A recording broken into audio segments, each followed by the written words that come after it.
I only record the sermons that I give if it's about Egypt or about this topic.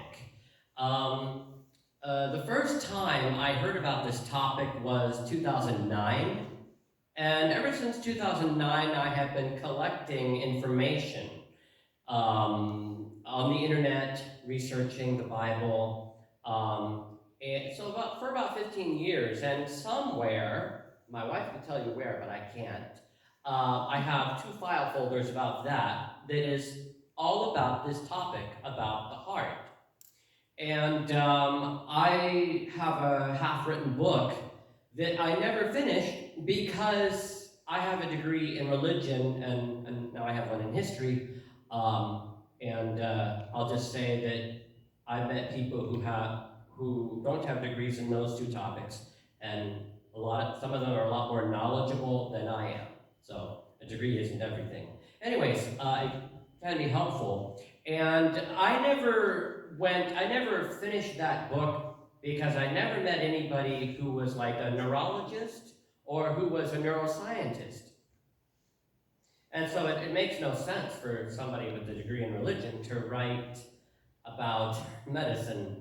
When I was young, probably about 12, it was my dream to be a nurse. Well, that didn't happen. But anyways, an interesting thing happened a number of weeks ago. You all will remember that there was the Adventist World Radio Camp meeting. And I met a neuroscientist there.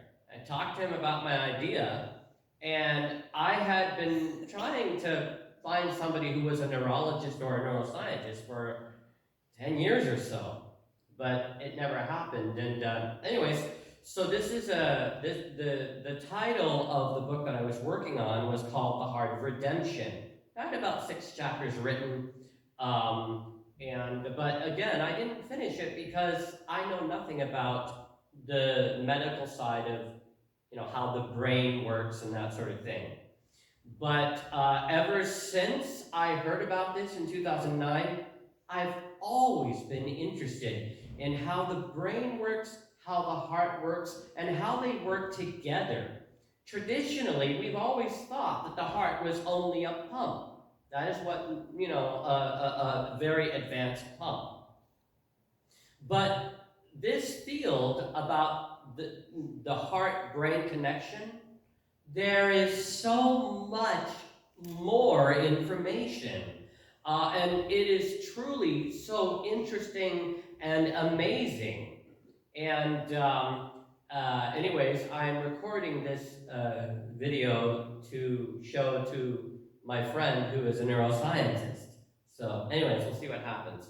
So Ezekiel 36:26 says, "A new heart will I also give you, and a new spirit will I put within you, and I will take away the stony heart out of your flesh and give you a heart of flesh." On the one hand, that doesn't make sense. But on the other hand, we know that medical science, that heart transplants are common. So, quick story. A number of years ago, many of you know who Ben Carson is. A number of years ago, he wanted to perform an operation to take half of a child's brain out to save its life because of seizures. And if the doctors did that, if they took half of the brain out, the seizures would stop and the child's life would be spared and they could live it's kind of surprising, but there are people out there who only have literally half a brain, but they are able to function normally. And so an operation like that is very expensive. And at that time, this was like in the early 90s, the insurance company, well, they were supposed to pay for everything, but the insurance company said, no, we're not going to pay for that. That operation is experimental. We don't know if it's going to work. It might be performed and the child would die and we would lose all this money. Well, the hospital and other people and the doctors, Ben Carson included, were saying, it's not experimental. This has happened before. It will change this child's life. Well, hospitals, the insurance company wouldn't budge. Well, then the newspapers got a hold of the story. And, the newspapers are like, oh, great. This will sell a lot of newspapers. We'll make a lot of money out of this. We don't care if the insurance company looks bad. Anyways, so finally, and then a lot of the famous people were getting on the boat and saying to this insurance company, why don't you pay for this operation? It's not experimental. Well, as time went by, the insurance company was looking worse and worse and worse. And finally, they caved and they said, they were quite angry, but they were forced. Okay, we'll pay for this operation, but we won't pay for a second. So, yeah. Anyways, so, the brain, how the brain-heart works and how the heart works is so interesting.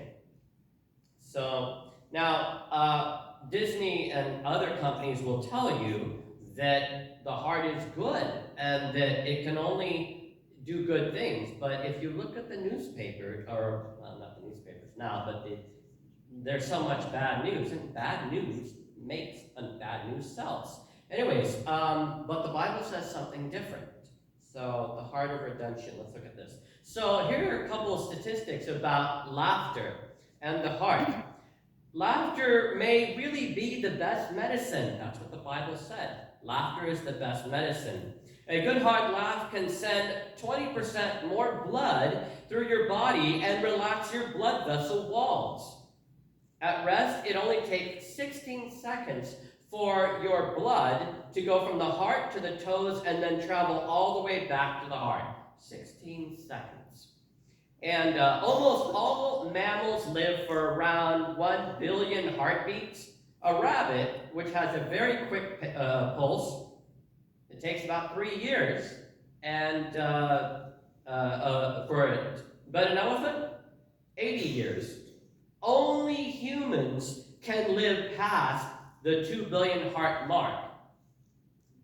So only humans can do that. Very interesting. So what about the brain? Let's look at a few quick facts about the brain. The human brain weighs about, around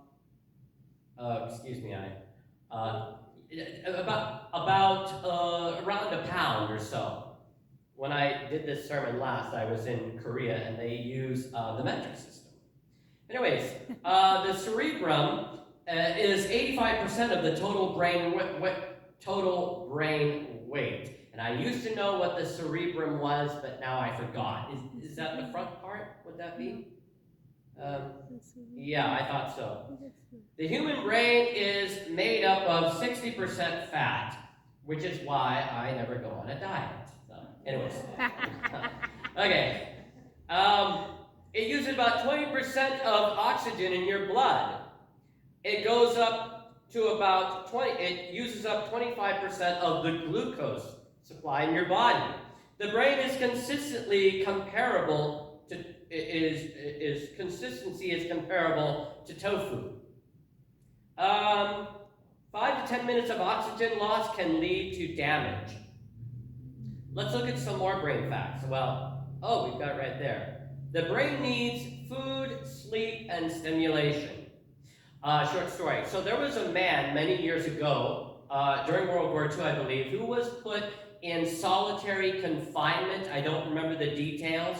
This man was a musician, and musicians, I mean, I'm a musician, but I'm not like really professional. I enjoy it, but I'm not really professional. This man was a professional. He knew what he was doing. And so, he was put into solitary confinement for 6 years. And after a couple of years or so in solitary confinement, it's common for people to go crazy. They have nothing to do. The brain needs stimulation.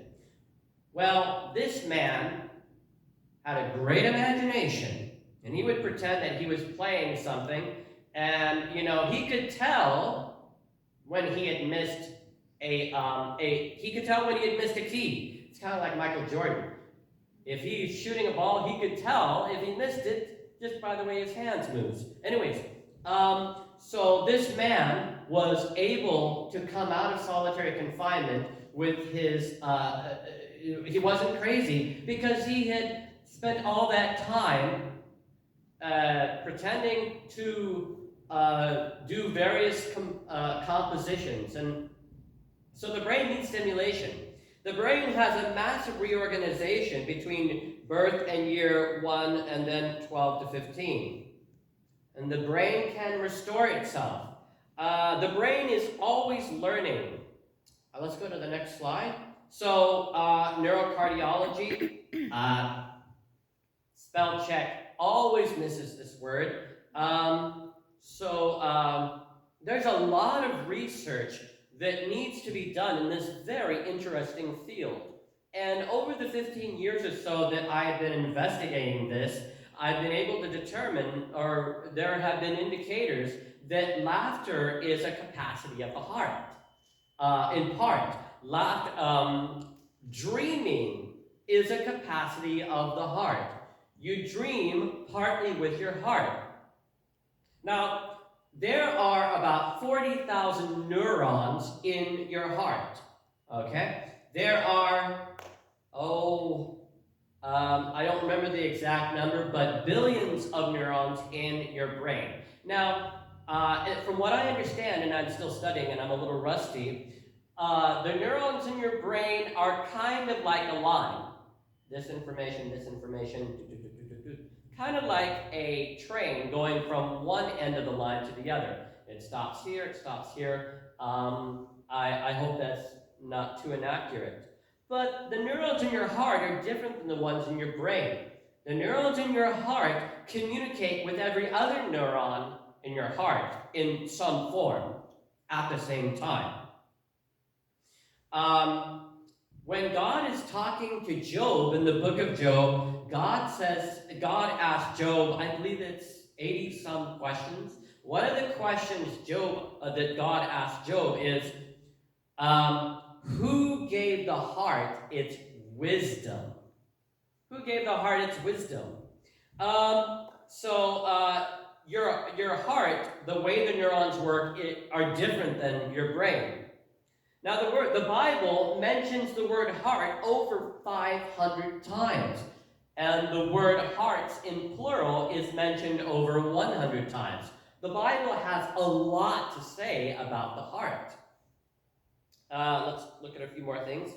The heart is deceitful above all things and desperately wicked. Who can know it? Your heart sends orders to your brain. It's a medical fact. Your heart sends orders to your brain. Now, what does that mean? You ever felt very, very strongly about something that you wanted to do? And it's so hard to resist? That, in some cases, is your heart wanting something and your brain arguing, oh, do we really want to do that? And imagine that you have a soccer field like this. There's one team over here, and there's one team over here. Here is one team's goal, and here is another team's goal. And they're playing back and forth, trying to kick the soccer ball into each other's goals.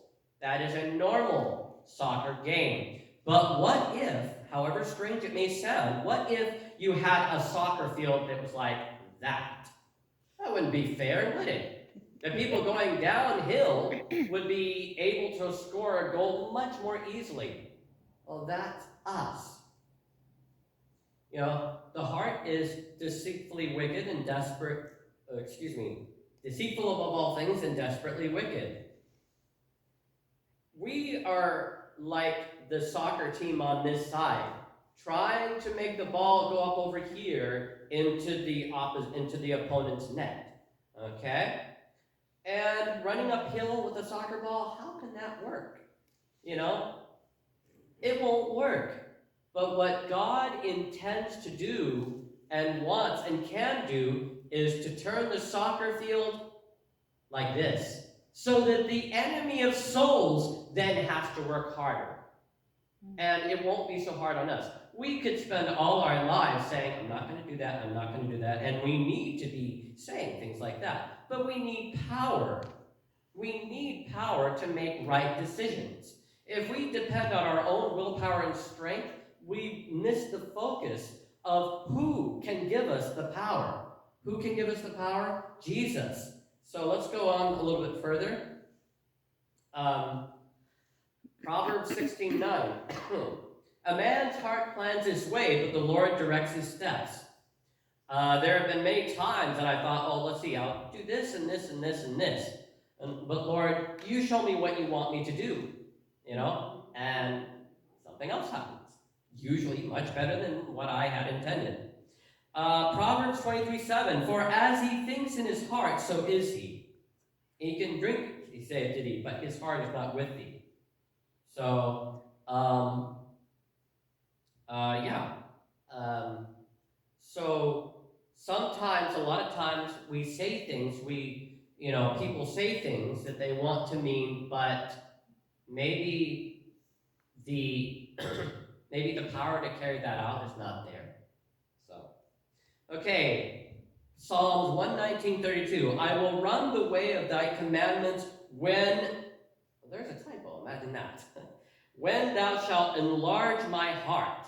So, basically that's saying, I will do God's will when he shall enlarge my heart.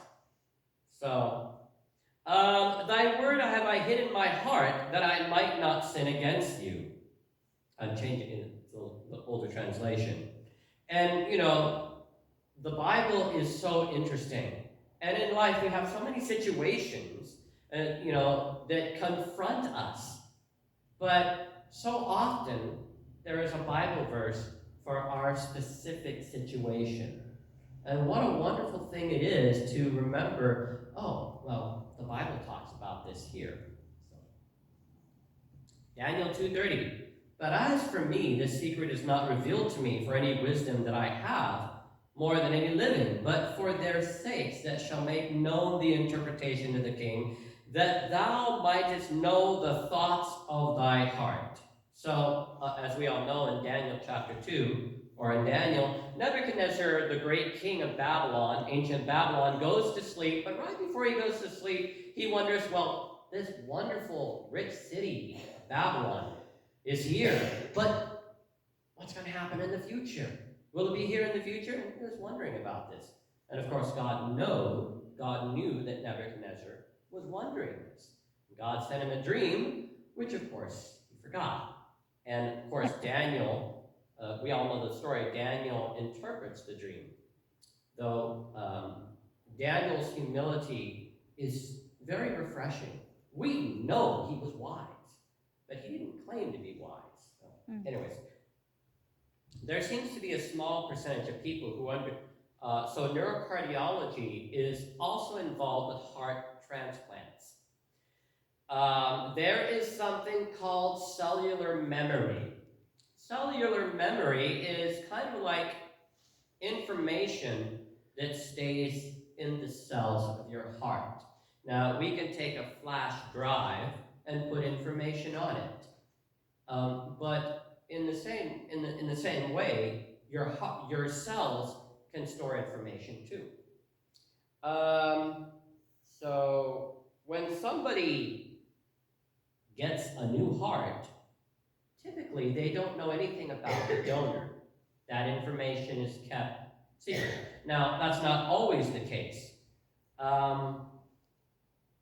So I have never met anybody who had a heart. Actually, I met one person who had a heart transplant, but a year ago, and I meant to connect with them, but I never was able to.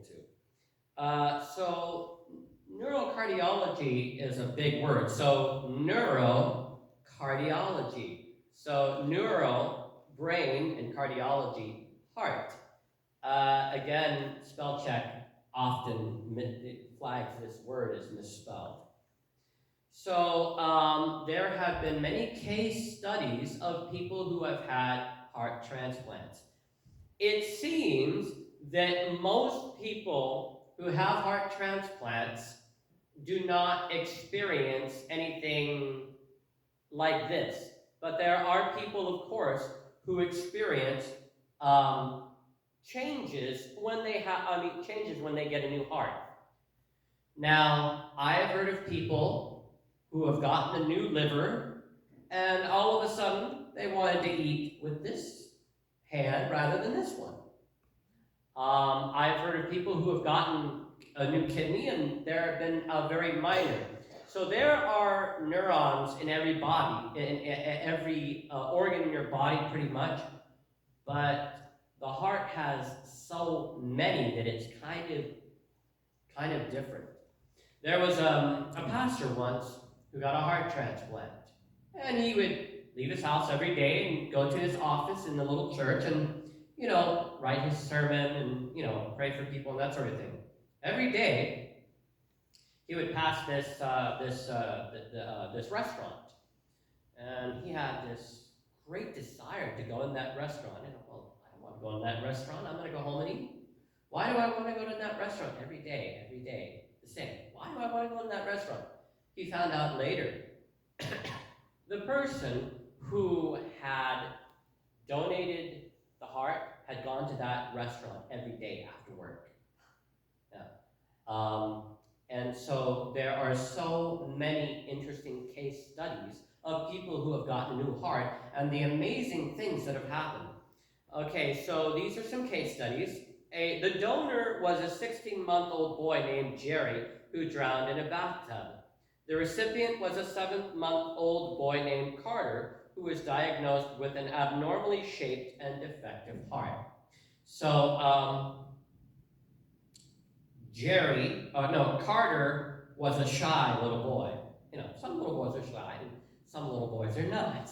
Anyways, so Carter was a shy boy.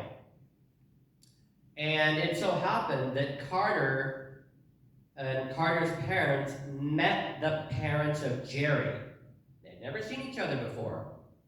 Carter, who had Jerry's heart, saw Jerry's mother and ran right over to her and gave her a hug. And he never did that. As a shy little boy, he always stayed next to his parents. So the new heart that he got, it contained some kind of cellular memory, and he was able to identify Jerry's mother. He had never seen her before. The donor was a 17-year-old black male student of a drive-by shooting. He was a violinist, very, very good violinist. The recipient was a 47-year-old white male foundry worker diagnosed with aortic stenosis. I don't know what a lot of these medical terms mean. I just know it means their heart wasn't operating really well. So this 47-year-old white foundry worker didn't like classical music, but after his heart transplant, he found that he liked classical music. And he noticed something else very interesting too. He noticed after his heart transplants that he had a great desire to go and sit with the other black workers working there. He felt very comfortable talking to them. And so that was a very interesting situation. So the next one, the donor was a 19-year-old woman killed in an automobile accident. The recipient was a 29-year-old woman diagnosed with cardiomyopathy, heart failure, secondary to endocarditis. I'm sorry for all these long words. Now, the interesting thing is, the 29-year-old woman had an alternative lifestyle and believed very strongly in this, very strongly. But after the heart transplant, she got a boyfriend. They later got married and very happy. So this heart transplant changed that person a lot. Let's look at a few others. Neurocardiology, heart-brain connection and truth. More information goes from your heart to your brain than from your brain to your heart. And we mentioned this before, that the heart issues physiological orders to the brain, which must pass through our cerebral cortex. God gave us a gate, right up here. And it's our responsibility to use that gate. Of course, it's not as simple as that. You know, I mentioned the soccer field. So we have a choice, the privilege of asking for a new heart every day. And I need it as much as anybody I can think of.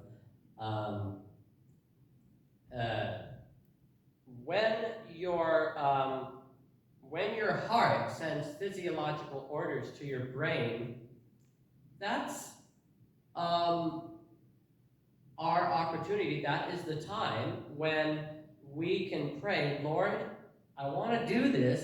It's not something that you would want me to do. Please give me a new heart. God doesn't say that he will change our heart. He says he will give us a new heart. And that's what we need more than anything else. If you look at people who have had a heart transplant, I only included a few case studies. There are so many others. One case study was a little girl who was murdered. But her heart was donated to another little girl. And the other little girl was able to identify the killer. And there are so many very interesting case studies. And I hope that at some point I'll be able to finish that book, but I have to message the fellow that I met at the Adventist World Camp meeting. I know his first name is John, but I don't remember his last name. Anyways, he's a doctor in he's in neuroscience. There we go. Okay, the tempted one needs to understand the true force of the will. This is the governing power in the nature of man, the power of decision, of choice. Everything depends on the right action of the will. Desire for goodness and purity are right so far as they go. But if we stop there, they will avail nothing.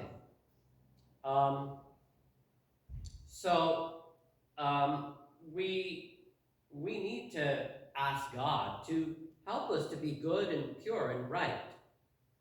But we also have to ask him for a new heart that will like those, that will understand and appreciate those things.